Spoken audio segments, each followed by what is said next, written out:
Hello à tous, écoutez, j'espère que vous allez bien. Moi ça va, une journée un peu dense parce qu'on travaille beaucoup. Je vous rappelle que je travaille avec mes sœurs et ma mère et qu'on a une entreprise qui s'appelle Upgrade et du coup on est tout le temps en train de créer des nouveaux concepts, des nouveaux produits. On a 1 milliard d'idées à la seconde. Donc les fins de journée sont un peu, comment dirais-je, on se dit qu'on a vachement bossé. Et du coup, là, en fin de journée, j'avais envie d'échanger avec vous sur un sujet qui me tenait à cœur, parce que tous les sujets me tiennent à cœur. En vrai, je crois que je passerai ma journée à parler de plein de sujets. Mais celui-là était un peu précieux. Je voulais vous parler de l'équation 1 plus 1 égale 3. Oui, 1 plus 1 égale 3. Je pense que je vais vous dire un peu plus sur le sujet. Je vous laisse deviner de quoi il s'agit.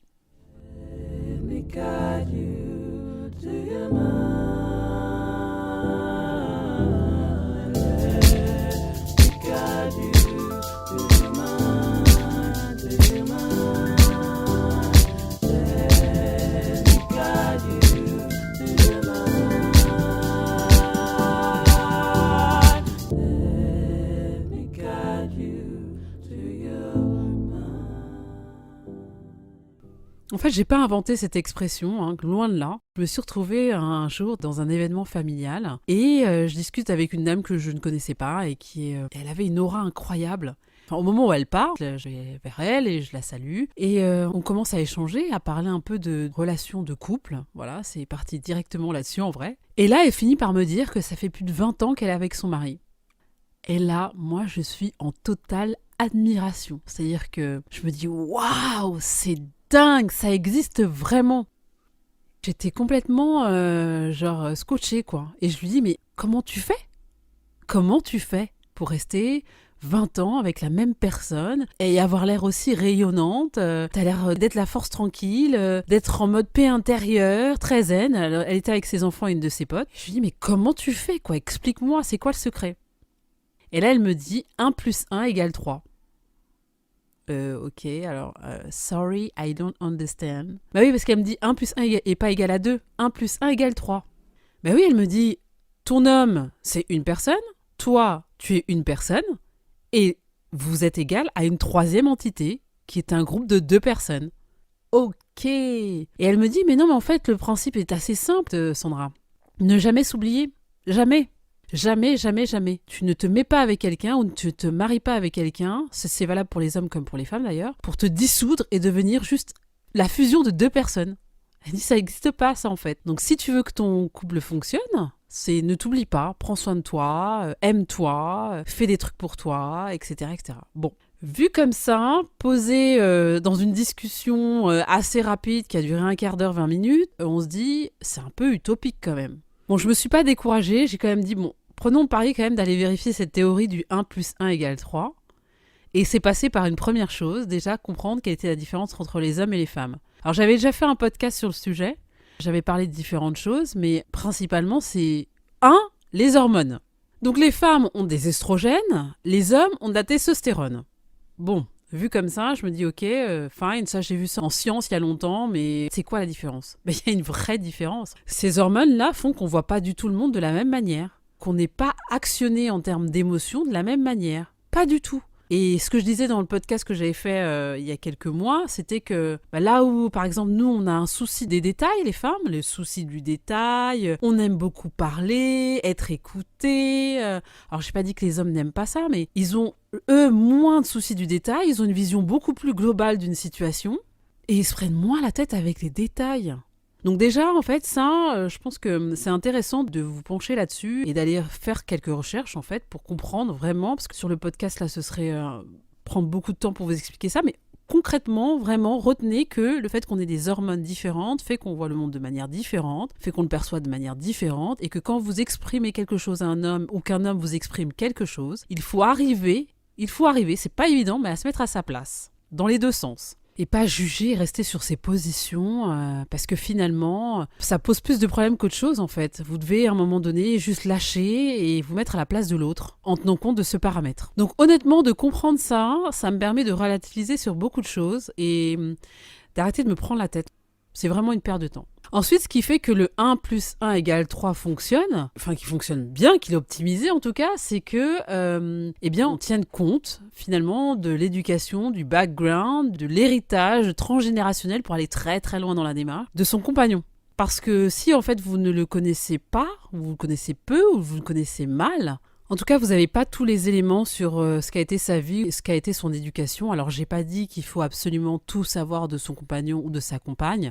D'ailleurs finalement vous ne connaîtrez jamais tout d'une personne, clairement. Mais je pense qu'il y a quand même des éléments qui permettent de comprendre les réactions, les comportements des uns et des autres. Il y a des choses qui peuvent l'expliquer. Ça ne veut pas dire que ça justifie, mais ça peut expliquer. Donc prenez le temps de créer un dialogue avec votre moitié, en tout cas la personne avec laquelle vous voulez partager un bout de vie. Prenez le temps d'écouter, de comprendre, de pas juger en fait, parce que quand vous avez pris ce temps-là, ça permet aussi de créer un fondement solide pour éviter les interprétations, les malentendus, les jugements. C'est précisément ces situations qui font qu'à un moment donné, ça fonctionne pas ou ça fonctionne mal, c'est compliqué.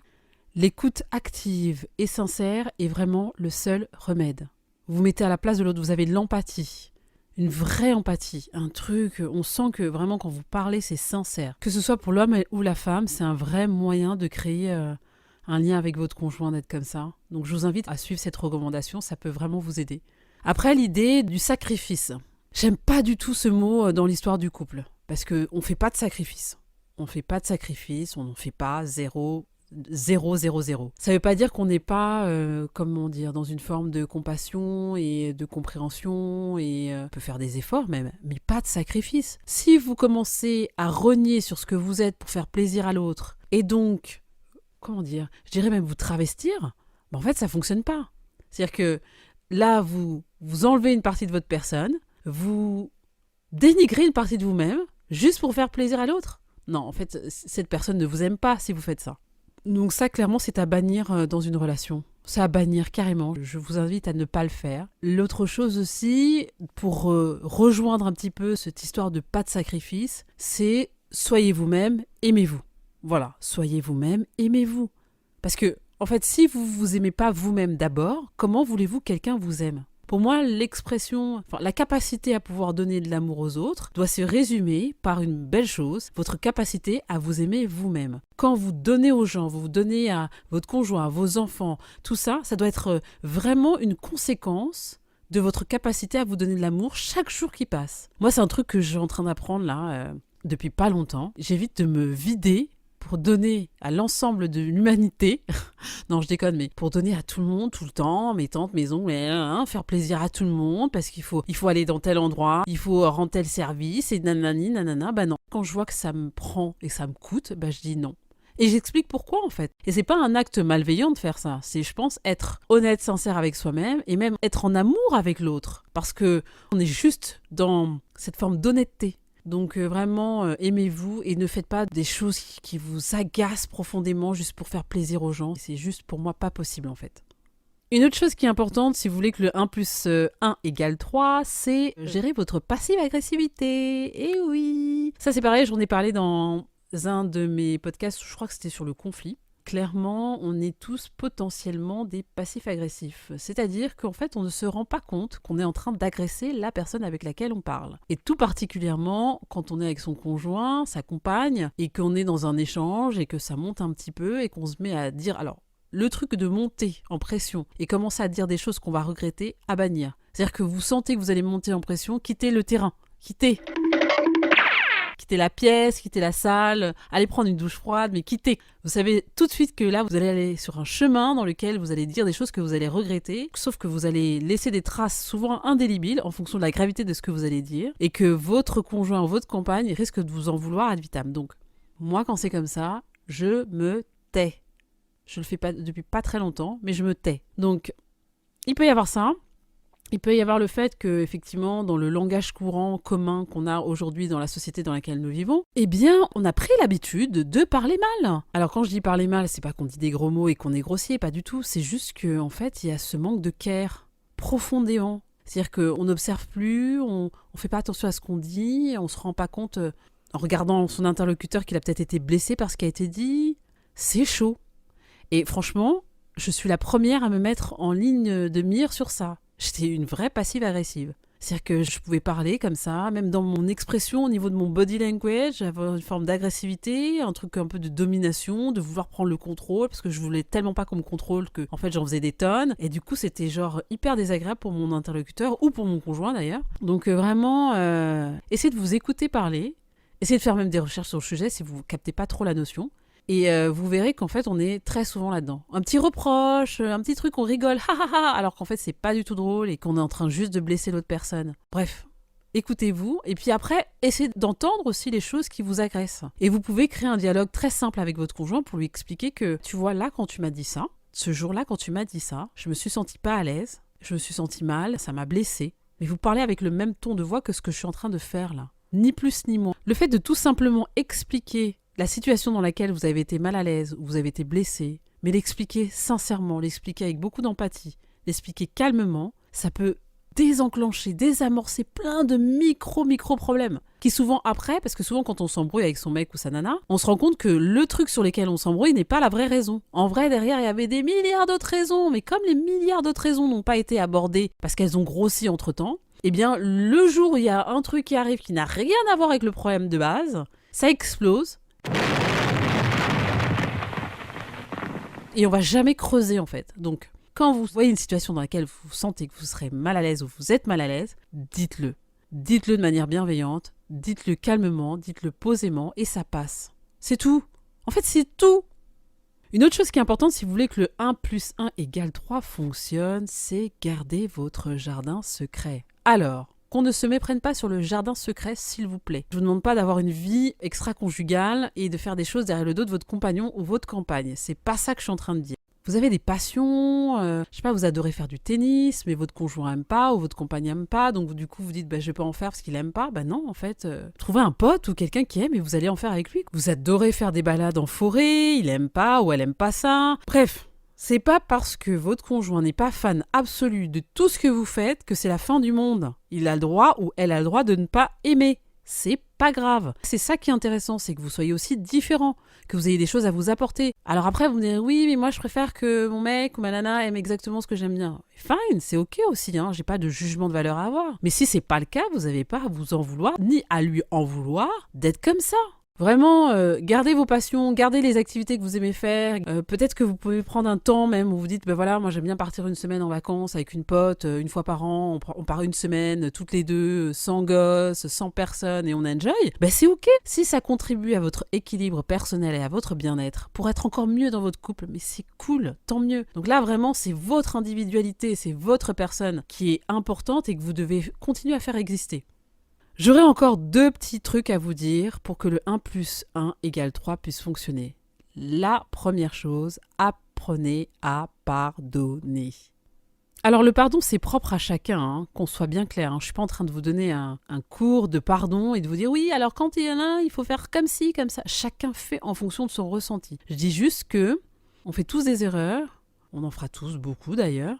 Que à chaque fois vous prenez un carnet dans lequel vous allez noter tous les petits trucs que votre conjoint fait, qui vous agacent, comme une espèce de checklist que vous gardez en sous-marin là, qui va exploser la figure de tout le monde un jour. Non, franchement, faites pas ça. Encore une fois, une discussion dans laquelle il y a une écoute active, dans laquelle on a une vraie conversation, ce que j'appelle les conversations cruciales. D'ailleurs, j'ai une de mes sœurs qui a fait un podcast là-dessus, n'hésitez pas à l'écouter, c'est sur le podcast de Liliane d'ailleurs, Your Journey Starts Today. Bref, tout ça pour dire que le pardon, c'est vachement bien. Ça vous soulage, vous lâchez le truc, vous reminez pas de la colère dans votre estomac, dans votre cerveau pendant des heures et des jours, voire des années. Pardonnez quoi. Après, si c'est vraiment insurmontable, posez-vous des questions sur votre relation avec votre conjoint. Mais sinon, si c'est des petits trucs de la vie courante, tout ça, ces trucs qui nous agacent, genre il a pas descendu la poubelle, ou elle est tout en train de nous poser des questions et ça nous saoule, demande tout le temps les mêmes trucs, eh bien, dites-le.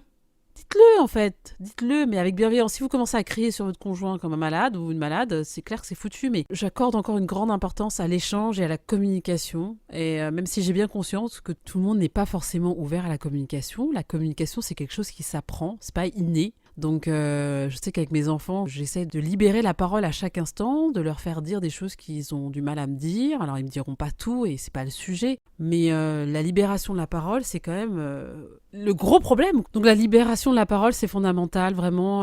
Apprenez ça à vos enfants, hein. Petit conseil, parce que vous leur permettrez d'être des adultes plus épanouis, plus en confiance avec eux-mêmes et plus en capacité d'exprimer ce qu'ils ressentent. Et c'est ça qui tue les couples aujourd'hui, c'est que les gens ne se parlent plus comme il faudrait en fait. Ils ont peur et ils savent même pas trop comment faire. C'est quelque chose qui s'apprend. Moi, je suis tout le temps en train d'apprendre. Je pense que je suis passée du niveau 0 au niveau 1, voire 2 sur une échelle de 10. Voilà, j'espère qu'à la fin de ma vie, je serai proche du 10 et encore, je pense que je commettrai encore des erreurs de communication, mais ça fait partie du truc, il faut juste accepter.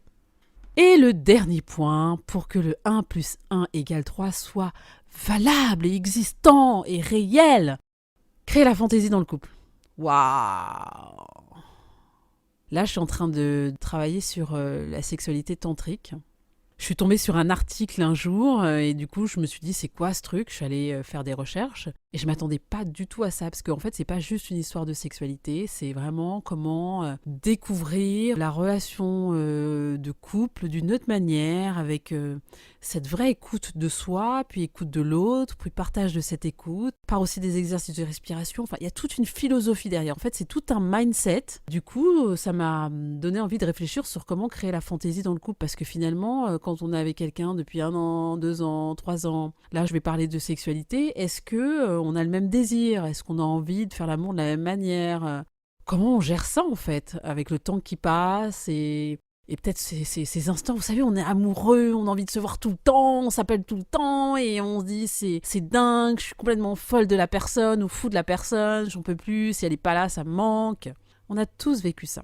Bon, une fois que ça s'est passé, comment on fait? Eh bien, en tout cas, il est possible, si on le décide, de créer une fantaisie tous les jours. Et là, j'ai vu une conférence qui était incroyable, c'était « Vivez l'amour comme si vous alliez mourir demain ».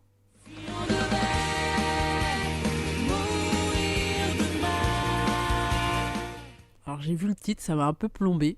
Et après, je me suis dit, qu'est-ce qu'elle raconte cette meuf? Je vais quand même écouter les 1h30 de conférence. Et en fait, elle explique un truc très simple. Par exemple, vous êtes couché, le matin, vous vous réveillez, vous regardez votre conjoint comme si c'était la première fois que vous le regardiez ou comme si c'était peut-être la dernière fois que vous alliez le voir. Alors sans un truc anxiogène de genre « oui, on va mourir, donc comme on va mourir, vivons la vie à 1000%, on claque tout notre fric et tout ça ». C'est pas ça. Hein. C'est juste, encore une fois, une histoire de mindset. Donc ça permet d'avoir plus de profondeur dans les instants qu'on vit avec son conjoint. Pas que ce soit, parce qu'il s'est passé plein d'années, un énième meuble dans la maison. C'est hyper dur ce que je dis, mais vraiment. Et ça m'a donné vraiment à réfléchir, en fait, comment créer cette magie chaque jour, comment regarder son conjoint avec toujours cette forme de nouveauté, cette forme d'exaltation, et bien en étant reconnaissant, en se levant le matin en disant qu'on est reconnaissant, juste. Reconnaissant de tout ce qui nous arrive, reconnaissant d'être en vie, reconnaissant d'être en paix, reconnaissant d'être heureux, à part, on n'est pas heureux tout le temps, hein, le sentiment d'être heureux tout le temps, ça n'existe pas. La vie, c'est des moments de joie, des moments de tristesse, et c'est ça, en fait, qui crée cette intensité, c'est ça qui fait que la vie, elle est dense, et qu'elle est riche, et qu'elle est incroyable. Donc voilà, je voulais partager ça avec vous. Donc ce 1 plus 1 égale 3. Il y aurait encore plein de choses à dire, mais vous aurez bientôt du contenu qui sera accessible en vidéo qui vous permettra de découvrir plus de choses sur le 1 plus 1 égale 3. En tout cas, voilà, je voulais vous transmettre ça et vous dire que ce sont des choses que j'utilise tous les jours pour me sentir mieux dans mes relations avec les hommes. Et j'espère que vous ferez la même chose, que vous soyez un homme ou une femme dans la relation avec votre conjoint. Je vous souhaite en tout cas de réussir votre vie émotionnelle, avec vous-même d'abord, puis ensuite avec les autres. C'est ce que je répète tous les jours à mes enfants. Je vous fais des gros bisous. Des gros bisous. Et oui, plein de bisous. Et je vous dis à très vite et à très bientôt. Et merci d'écouter ce podcast tous les mercredis. Bisous, bisous. Bye.